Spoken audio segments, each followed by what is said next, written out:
A mediados de enero de 1875, Alfonso XII hace su entrada oficial en Madrid. Apenas han transcurrido 2 semanas desde que triunfara en Sagunto, favorecido por la pasividad del ejército, el pronunciamiento del general Martínez Campos proclamándole rey. La acción de Martínez Campos contó con la desaprobación del líder de la causa alfonsina, Antonio Cánovas, contrario a que el rey fuera repuesto en el trono gracias a un golpe de Estado. Los españoles que le reciben esperan que el nuevo rey acabe con las 2 guerras que siguen abiertas y termine con la inestabilidad política que España lleva padeciendo desde la Revolución de 1868.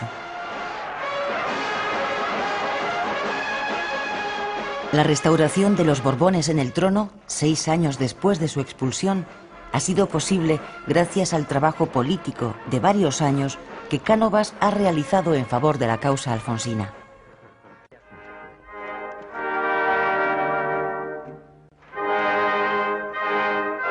Su propósito es que con el joven rey, que en ese momento tiene 18 años, comience un nuevo régimen. Lo que Cánovas pretende es dar a la sociedad civil el protagonismo de la política y sustituir el recurso al pronunciamiento militar por el acuerdo entre 2 grandes partidos para la alternancia en el poder, al estilo británico. Según el diseño de Cánovas, el nuevo monarca ha de cumplir un papel esencial como árbitro de la vida política. Esta es la tarea que le espera a Alfonso XII cuando llega al Palacio Real.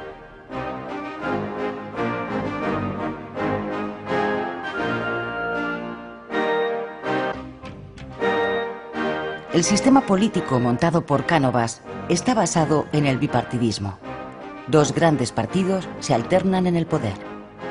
Uno de centro-derecha, el Partido Conservador, liderado por Cánovas, que ha dejado el espacio de la derecha a los moderados, y otro de centro-izquierda, el Partido Liberal, dirigido por Sagasta, donde están gran parte de los progresistas de la Revolución y algunos republicanos como Castelar. El rey, según la Constitución, es el encargado de administrar el poder entre los partidos. Él es quien propone al partido de turno para formar gobierno.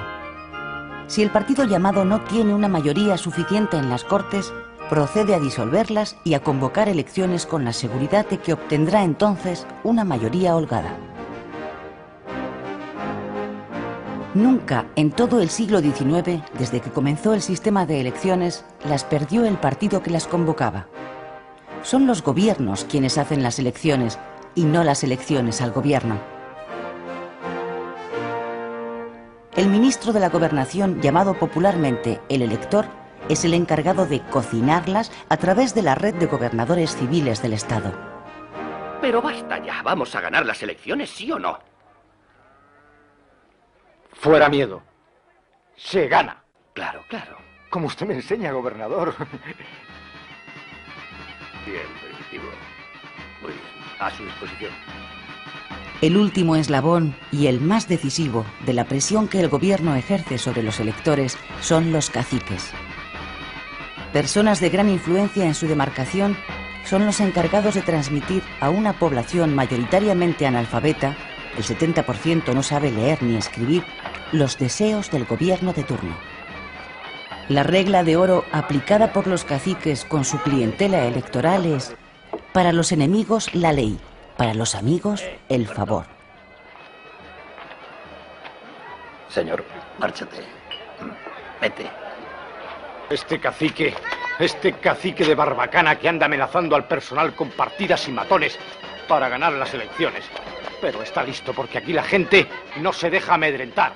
El caciquismo se hace fuerte en la España rural, donde los pequeños propietarios dependen de los caciques para su relación con el Estado, y en las pequeñas ciudades, donde las clases medias viven gracias al trabajo en la administración.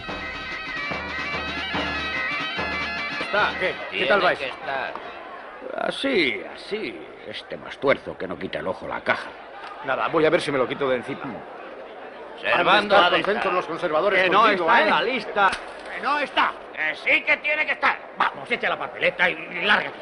Fuego.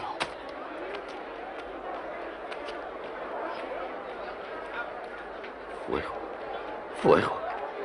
Fuego. ¡El libro es mío! ¡Me lo llevo! ¡Me lo llevo! Serenidad, señores. Serenidad. ¡Vamos, soldados! ¡La caja! ¡La caja! ¡Rápido, rápido! de aquí! ¡Orden! ¡Fuera, fuera! ¡Orden! ¡Fuera! Triunfo completo, ya eres diputado. Confirmado por el gobernador.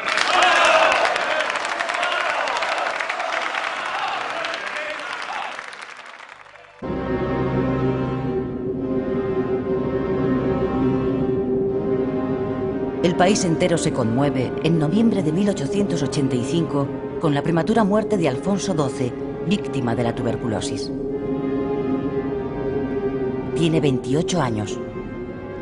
Deja 2 hijas pequeñas y un tercer hijo que aún no ha nacido. Su segunda mujer, María Cristina de Habsburgo, está embarazada de 3 meses.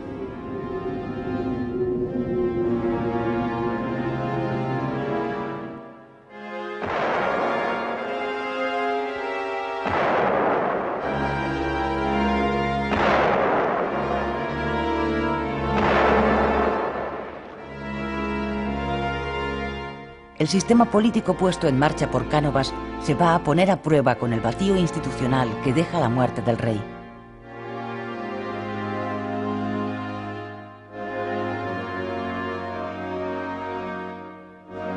Cuando la viuda de Alfonso XII, María Cristina, jura ante las Cortes como reina regente de España, Cánovas y Sagasta, los líderes de los 2 grandes partidos, han sellado ya un pacto de defensa del régimen.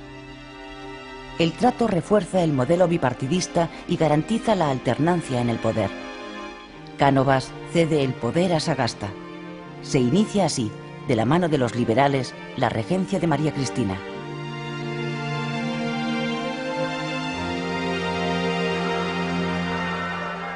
A los 6 meses de la muerte de su padre, en mayo de 1886, nace en el Palacio Real de Madrid Alfonso XIII, el hijo póstumo de Alfonso XII. El recién nacido es rey desde el mismo momento de llegar al mundo, aunque será su madre María Cristina quien reine en su nombre hasta su mayoría de edad.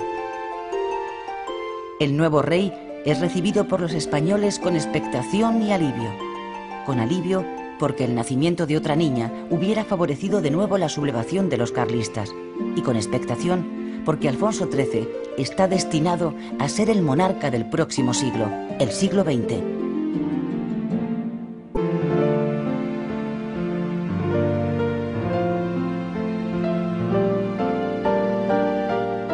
Cuando España entra en la última década del siglo XIX, nuestro régimen político está ya a la altura de los países avanzados de Europa. Con el Partido Liberal de Sagasta se han hecho realidad las aspiraciones de la Revolución Democrática del 68. Sufragio universal masculino, libertad de expresión en la prensa y en la universidad, libertad para asociarse y juicios con jurado. Pero quedan aún por resolver 2 importantes problemas: el falseamiento de la voluntad popular a manos del caciquismo y las necesidades sociales de los más débiles del sistema, la clase obrera.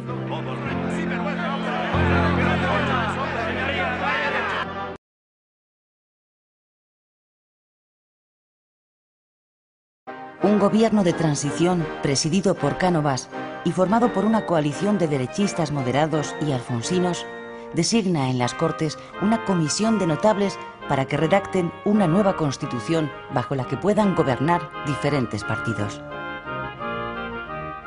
La nueva constitución, conocida como la de 1876 por ser este el año de su aprobación, es sobre todo conciliadora. Es una mezcla de la moderada de 1845 y la democrática de 1869. De una toma la soberanía compartida entre las Cortes y el rey.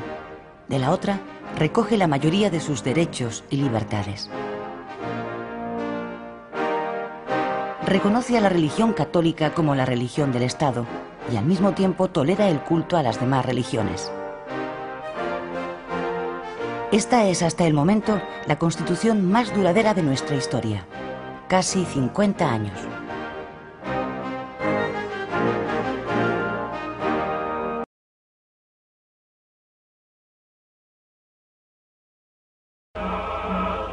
El propio rey mando supremo de las Fuerzas Armadas, se pone al frente de las últimas operaciones militares en el País Vasco y Navarra contra los carlistas, que para entonces ya han perdido los reductos del Maestrazgo y Cataluña.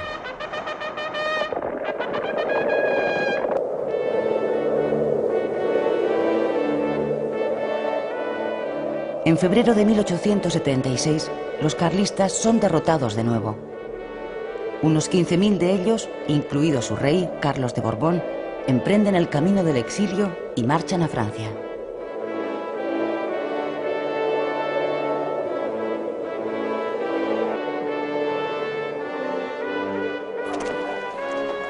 Otros, la mayoría, se acogen a las medidas de gracia que les otorga el gobierno a cambio de que entreguen sus armas.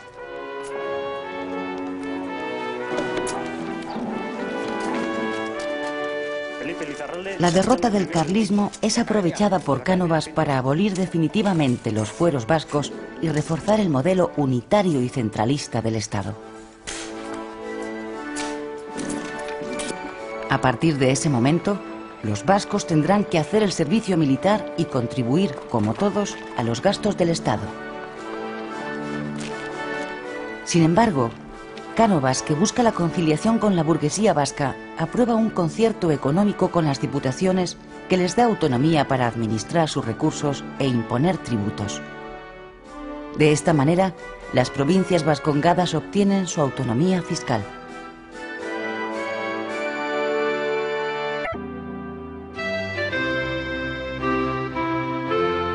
El 2 de mayo de 1879, en este salón de la Fonda Casa Labra de Madrid, se reúnen los 25 miembros fundadores del Partido Socialista Obrero Español. 16 tipógrafos, 4 médicos, 2 plateros, un doctor en ciencias, un marmolista y un zapatero. El tipógrafo Pablo Iglesias les ha convencido de la necesidad de pasar a la acción fundando un partido, el PSOE. Todos ellos pertenecen a una de las dos tendencias en que se ha dividido la Internacional Obrera, la marxista. La otra es la anarquista.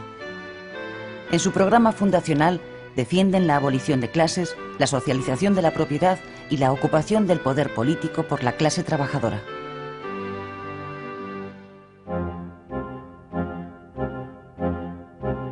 La liberalización política que lleva a cabo Sagasta durante su turno en el poder permite a los anarquistas, después de haber pasado varios años en la clandestinidad, celebrar en 1881 un congreso en Barcelona. En él adoptan el nombre de Federación de Trabajadores. Dentro del movimiento anarquista existen entonces dos tendencias: la colectivista, partidaria de la acción sindical a través de una organización legal, y la revolucionaria, partidaria del sabotaje y de la acción directa. Sí, vamos. Hay que montar una vigilancia muy estrecha. Y si tenemos alguna sorpresa, pasar a la acción inmediatamente y sin contemplaciones. ¿Vamos? Vamos. Los anarquistas cuentan en 1882 con casi 60.000 afiliados. Cataluña, Zaragoza, Valencia y sobre todo las zonas rurales de Andalucía son los lugares donde mayor implantación tiene el anarquismo. Los jornaleros andaluces, ante su crítica situación y la ausencia de medidas sociales por parte de los gobiernos, se suman al anarquismo en busca de la única esperanza que les queda, la revolución libertaria.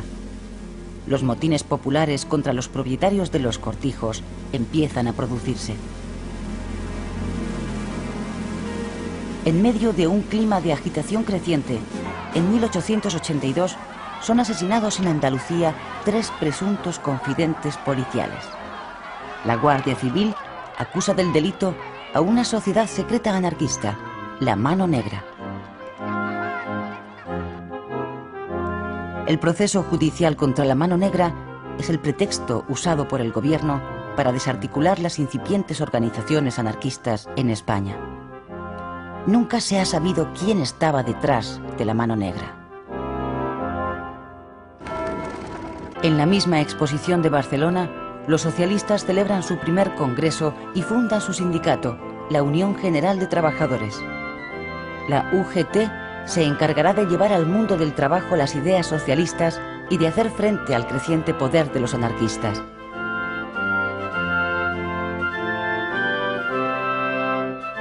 En 1890, los socialistas celebran por primera vez el 1 de mayo. Popularmente es bautizada como la fiesta de Nuestra Señora de las 8 horas, por ser esta la primera de las reivindicaciones laborales de las manifestaciones pacíficas que celebran en Madrid, Vizcaya y Barcelona, donde el socialismo tiene mayor implantación.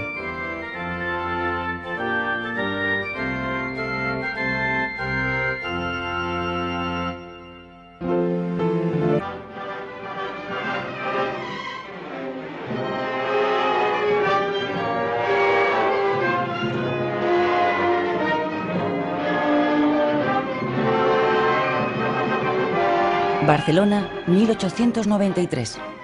Como cada año, la temporada de ópera en el Liceo se abre en noviembre.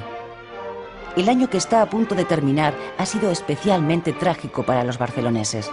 14 bombas han estallado en la ciudad.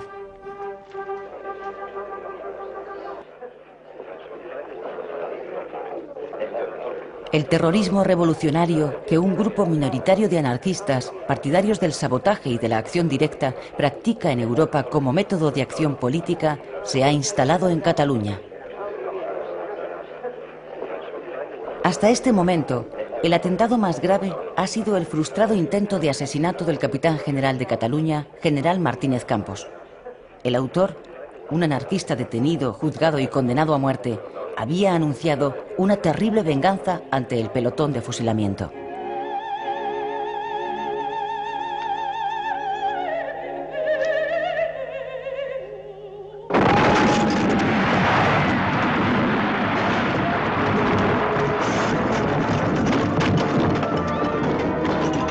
...22 muertos y decenas de heridos.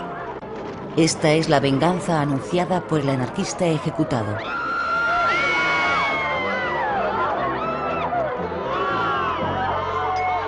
A partir de este momento, Barcelona es sometida a una espiral de violencia que acabará extendiéndose a toda España y que a lo largo de los años se cobrará la vida de varios jefes de gobierno.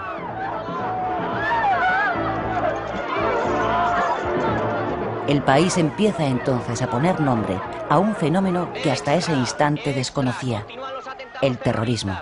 ¡Qué espanto, Dios mío! ¡Una bomba! El mundo se ha vuelto loco. ¿A dónde iremos a parar? Virgen Santa.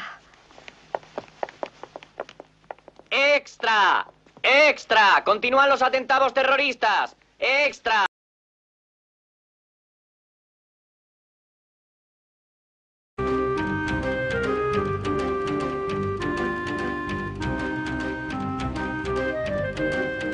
Terminada la guerra carlista, acabar con la guerra de Cuba es el gran objetivo del gobierno de Cánovas.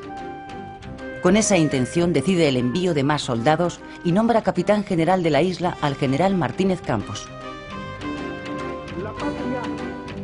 Después de 10 años de guerra y con casi 60.000 soldados muertos, Martínez Campos logra convencer a los rebeldes para que acepten la paz a cambio de una amplia amnistía, reformas políticas y la abolición de la esclavitud. La paz se firma en Zanjón en 1878.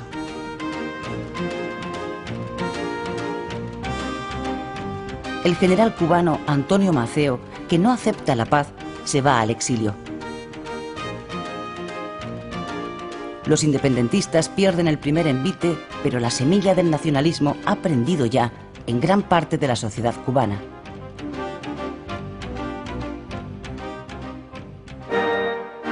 El sistema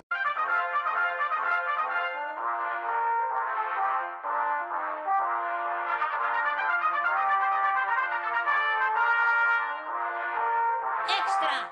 ¡Extra! Estados Unidos declara la guerra a España. Léalo en la edición especial del mundo. 25 de abril de 1898. El objetivo de Estados Unidos, al declarar la guerra a España, es expulsarla de Cuba y hacerse con el control de sus colonias en el Caribe y Filipinas.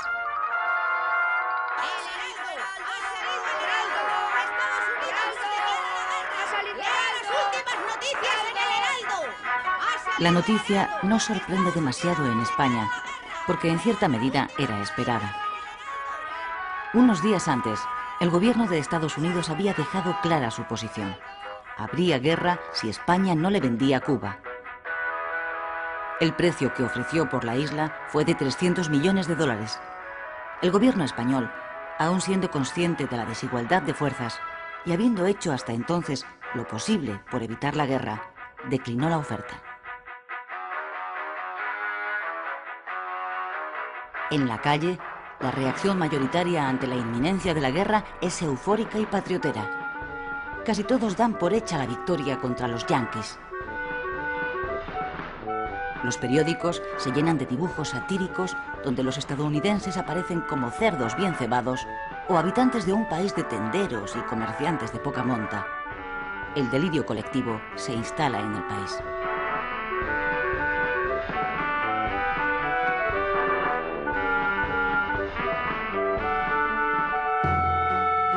La realidad es muy diferente. Estados Unidos, como potencia emergente que es, lleva varios años renovando su flota y construyendo acorazados como este, el Olympia, que todavía hoy se conserva atracado en Filadelfia. El gobierno se dispone a llevar a la práctica la doctrina que el presidente Monroe puso en marcha a comienzos de siglo: América para los americanos.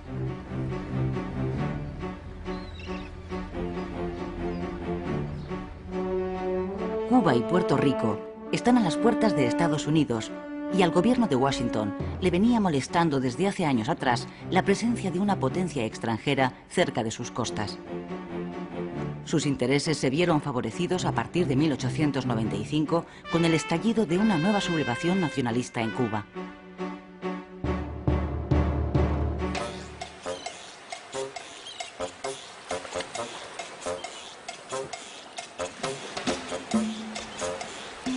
Fue en febrero de 1895 cuando los líderes de la sublevación, el poeta José Martí y los generales Máximo Gómez y Antonio Maceo, desembarcaron en la isla. Los tres habían vivido exiliados en Estados Unidos, donde habían conseguido apoyo político y financiero.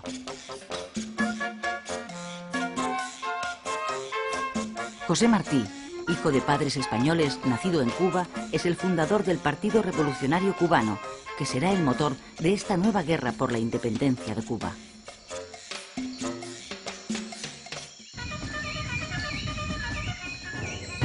Un mes después de su desembarco, Martí moría en una de las primeras escaramuzas de su ejército contra las tropas españolas.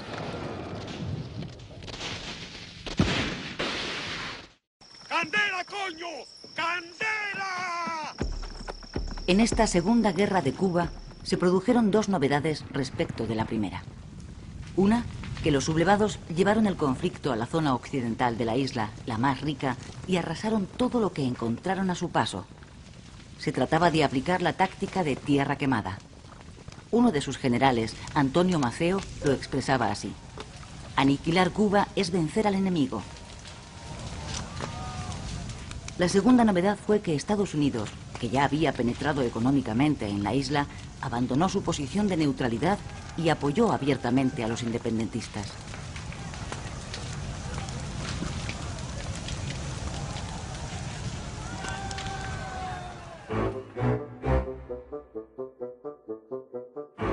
El estallido de la guerra en Cuba produjo efectos inmediatos en la política española. El primer ministro, el liberal Sagasta, presentó su dimisión. Le sustituyó una vez más Cánovas, líder del Partido Conservador. Ambos políticos estaban de acuerdo en que la autonomía de Cuba era ineludible, pero discrepaban sobre la fórmula más adecuada para ponerla en marcha. Cánovas sostenía que la paz tenía que ser previa a las reformas. Sagasta prefería comenzar por las reformas porque creía que ellas traerían la paz. En lo que sí coincidían ambos era en que había que agotar todos los recursos humanos y económicos en defensa de la colonia. Dimitido Sagasta, Cánovas nombró al general Martínez Campos, conocido como el pacificador porque había puesto fin a la anterior guerra de Cuba, nuevo capitán general de Cuba, con el encargo de buscar la paz por la vía del pacto. Pero su estrategia de pacificación fracasó también. El proceso de independencia estaba en marcha sin freno posible. Se trataba de una guerra de guerrillas basada en los ataques por sorpresa, donde los insurrectos tenían a su favor las condiciones del clima, el conocimiento del terreno y, sobre todo, el apoyo de gran parte de la población campesina. A los pocos meses de iniciarse la sublevación, los rebeldes habían extendido la guerra por toda la isla y llegaban a las cercanías de La Habana.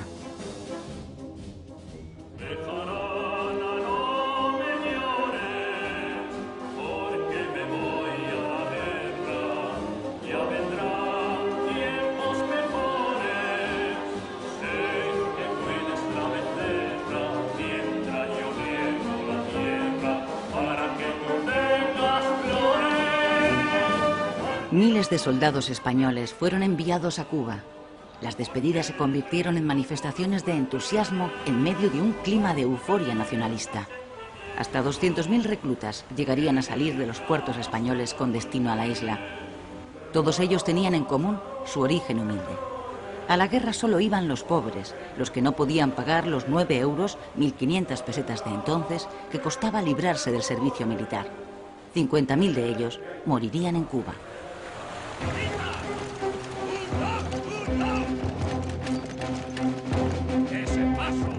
¡Ese paso inútiles!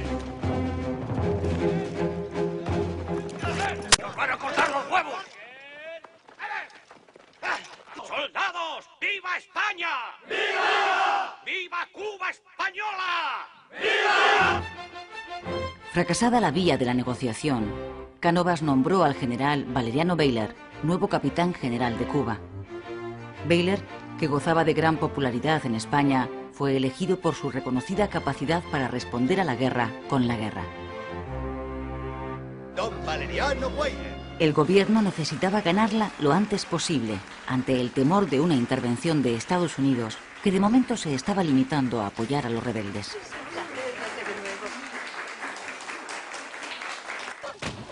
El general Bayler dio un giro radical a la estrategia mantenida hasta entonces. Con el propósito de aislar a los independentistas de su soporte social, los campesinos que les facilitan información, alimentos y apoyos, ordenó a la población rural que se concentrara en poblados controlados por las fuerzas españolas. Además, reforzó las trochas ya utilizadas en la Primera Guerra de Cuba, aunque con poco éxito. Estas son las trochas, o sea, caminos desbrozados y bordeados de fortines. El planteamiento estratégico es sencillo. Si se corta la isla por estas trochas, se divide en compartimentos estancos. Se aíslan las rebeliones parciales y, con una fuerza reducida, se puede proceder a la limpieza de cada sector, impidiendo que entre ellos se comuniquen. La nueva estrategia de Bayler cambió el signo de la guerra. Después de haber ocupado prácticamente toda la isla, los insurrectos fueron reducidos de nuevo a la parte oriental. Varios de sus líderes murieron o fueron detenidos. Sin embargo, su política de concentración de la población rural, cerca de 400.000 personas, le pasó una enorme factura. La falta de alimentos y la proliferación de enfermedades causaron entre los campesinos una elevadísima mortandad. Los periódicos norteamericanos, especialmente los sensacionalistas, que ya estaban embarcados en una campaña de propaganda contra España, encontraron sus mejores argumentos en las medidas de Bayler, al que describieron como un militar sanguinario responsable de todas esas muertes y de atroces campos de concentración.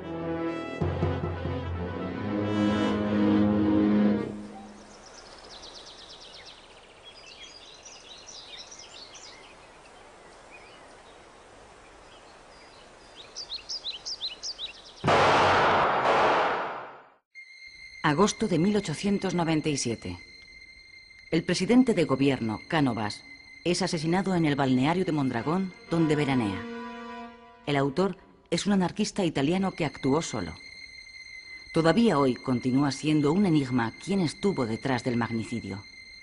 Algunas fuentes dicen que fue una venganza por la ejecución, poco tiempo antes en Montjuïc, de 5 anarquistas condenados por el atentado de la procesión del Corpus en Barcelona.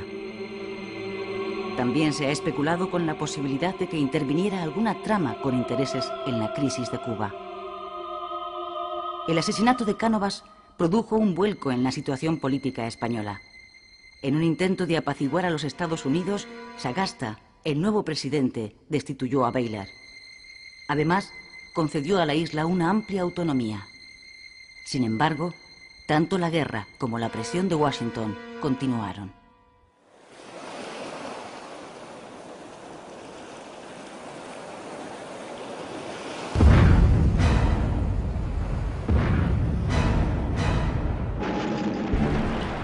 La explosión del acorazado norteamericano Maine en el puerto de La Habana, donde murieron más de 250 tripulantes, aceleró los acontecimientos. El buque había llegado unos días antes para proteger los intereses de Estados Unidos en la isla.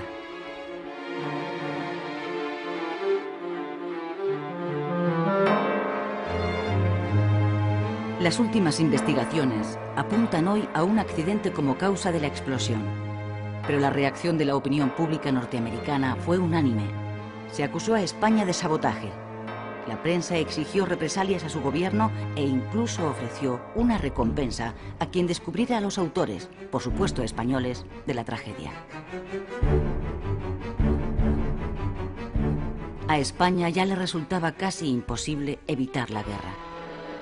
El gobierno ordenó entonces a una parte de la escuadra española partir hacia Cuba para reforzar su protección. Otra parte la envió a Filipinas. Esta es la única imagen que conservamos de uno de nuestros acorazados, el Vizcaya.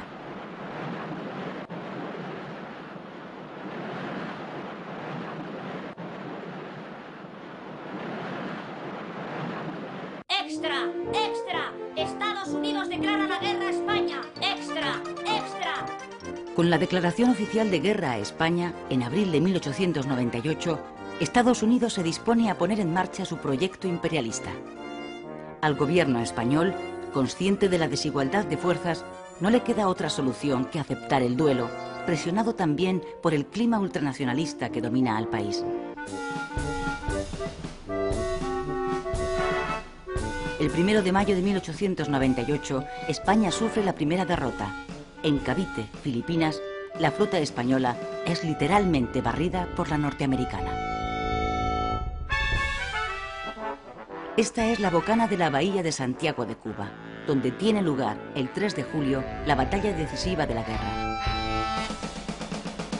Dentro está la flota española mandada por el almirante Cervera. En contra de su opinión, Cervera da la orden de salir. Obedece órdenes del gobierno. Fuera de la bahía, la flota norteamericana espera.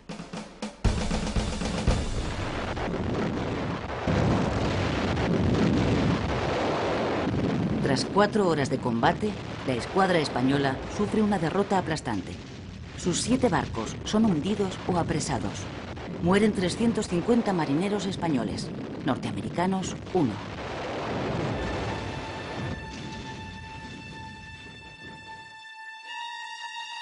Así quedó el Vizcaya, uno de los 4 cruceros acorazados de la flota de Cervera después de la batalla.